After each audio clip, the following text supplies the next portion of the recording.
Rebonjour et bienvenue de nouveau dans cette série de tutoriels des défis code en bois. Nous suivons comme toujours le guide l'algorithmique débranché, le guide de l'enseignant. Et donc voilà, c'est triste puisque c'est la toute dernière mission qui s'appelle la carte effacée, mission 25. Une mission un peu difficile qui nécessite de pas mal cogiter. Elle a l'air très simple comme ça, mais en fait elle recèle des pièges et on va voir comment. Alors, notre solution doit faire 8 lignes. Et l'objectif est tout simplement de récupérer le trésor, sachant que, comme le nom l'indique, la carte est un petit peu effacée et on ne sait pas, toujours cette incertitude, on ne sait pas de quel côté se trouve le trésor, s'il se trouve au bout droit, ou à l'extrémité droite, ou à l'extrémité gauche. Je matérialise ça en retournant mes trésors, façon de dire qu'on ne sait pas où il se trouve. Alors, l'idée de base, c'est ici, de toute façon, on ne sait pas, donc on y va, on avance dans le côté où le robot est déjà tourné. Donc c'est parti, on n'a qu'à avancer 2 fois pour aller sur le premier et aller voir ce qui se passe. À notre disposition, bien sûr, on a toujours notre petit capteur de trésor, qui, je le rappelle, est capable de détecter sur la case où se trouve le robot. Donc il faut qu'il soit ici ou ici pour pouvoir détecter le trésor. Et on peut l'utiliser avec un si. Voilà, par exemple, s'il y a un trésor. Bien voilà, ça c'est la première idée. S'il y a un trésor, qu'est-ce qu'on fait ?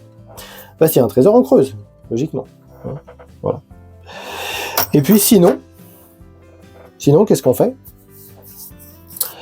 S'il n'y a pas de trésor là, c'est forcément qu'il est là-bas, n'est-ce pas ? Donc il va falloir se retourner. Donc pour se retourner, c'est simple, c'est double pivote. Parcourir 4 cases. Comme j'ai plus assez d'avance, je vais faire une petite répétition. Alors, hop, on va décaler un peu tout ça vers le haut. Zzz. Voilà. On parcourt. Je n'oublie pas de prévoir la fin de mon si. Et là, je creuse aussi. Si j'arrive de l'autre côté, je sais qu'il est là et je creuse. Petit problème, donc piège numéro 1, c'est que j'ai déjà utilisé mon creuse. Aïe. On n'en a qu'un seul. Alors, l'idée, ce que font tous les élèves, c'est qu'ils vont piquer un autre creuse chez le voisin. Mais comme le voisin, après, il n'en a plus, il est bien embêté. Et donc, là, c'est la bagarre. Donc, on veut éviter qu'il y ait une bagarre générale dans la classe. Donc, on dit bien là, attention, on n'a besoin que d'un creuse ici, c'est normal. Vous n'avez qu'un seul creuse pour vous forcer à réfléchir. Alors, donc, voilà, ce qu'on va faire, c'est qu'on va mettre une brique bleue à l'envers, là, comme ça, pour faire comme si on avait un creuse. Alors, qu'est-ce qui se passe ? On va essayer de regarder un petit peu, c'est que, donc, ici, on creuse dans le cas où il y a un trésor. Je vais peut-être décaler un petit peu, voilà, comme ça. On creuse dans le cas où il y a un trésor là, et on veut aussi creuser dans le sinon, à la fin du sinon. Donc en fait, on a une structure ci, où on creuse, quoi qu'il arrive, à la fin de nos actions.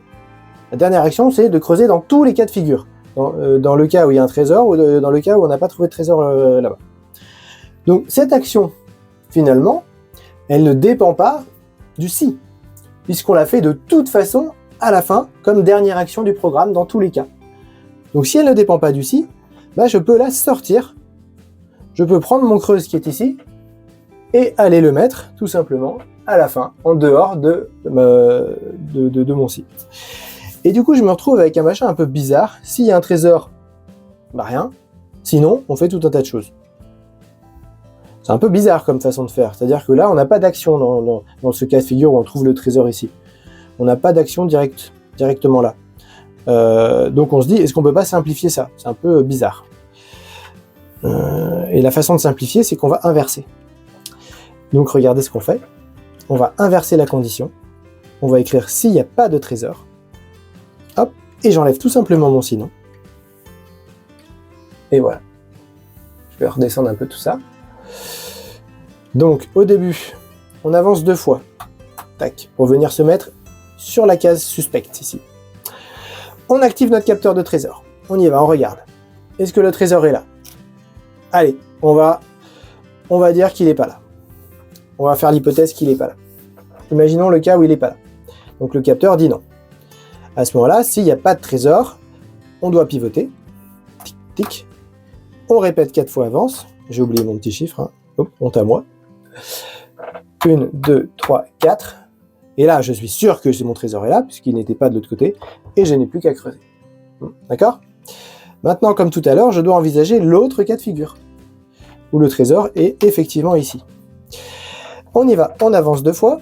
S'il n'y a pas de trésor, ah bah si, il y a un trésor, hein, puisqu'on est dans ce cas de figure-là. Donc, on ne fait pas tout ça, hein, d'accord? On saute.